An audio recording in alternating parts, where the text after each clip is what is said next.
d'abord le projet, c'était le projet de la prise en main de la maintenance informatique dans les lycées. Donc la loi NOTRe nous donne la maintenance informatique dans les lycées. Donc globalement, c'est 115 lycées publics, 50 000 PC, 60 000 étudiants lycéens derrière. Donc avec une problématique de connexion Internet où il a fallu ramener du débit dans tous les lycées avec un projet ce qu'on appelait débit confortable. Et la mise en place de gestes de proximité pour les professeurs pour démarrer les cours avec une obligation que le cours démarre dans le quart d'heure. Voilà, ça c'était les objectifs imposés par les élus avec l'obligation qu'on est en septembre 2017 pour la rentrée septembre 2017. Alors au niveau des moyens, l'administration régionale et les élus nous ont validé un budget d'1,5 million pour faire la connexion au débit de l'ensemble des lycées. Ils nous ont permis d'embaucher à terme, on embauchera une vingtaine de personnes, dont 3 ingénieurs qui nous permettent de ramener de l'ingénierie.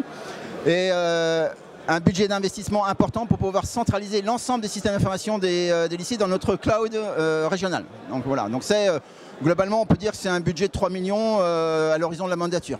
Donc qui est un budget qui reste modeste parce qu'on a beaucoup fait avec les agents mis en place dans les lycées et on transforme leur métier. Donc plutôt c'est de l'investissement de transformation au sens social du terme, quoi. Voilà.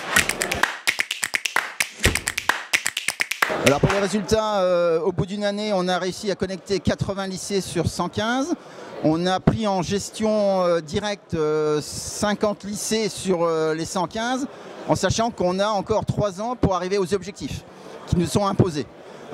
Aujourd'hui, on manage effectivement 120 personnes sur l'ensemble du territoire, avec les personnels de l'État, des lycées, nos personnels qui sont dans les lycées.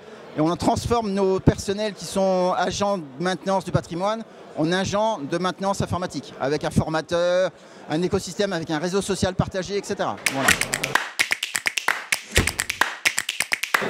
Alors le conseil, d'abord la patience, et après de surtout prendre en compte les attentes des uns et des autres. Pour ce projet-là où on a un écosystème compliqué, on a le personnel de l'État, on a nos agents qui sont sur les lycées, on a le rectorat qui a sa pédagogie numérique, et tout ça fait un écosystème complexe. Et si on ne prend pas en compte les obligations de chacun, mais en restant ferme sur ses positions, parce que c'est nous qui avons la compétence délivrée par la loi, et ben on n'arrive à rien parce qu'on n'avance pas. Et donc là, il faut être ferme de temps en temps en essayant de ménager tous les partenaires.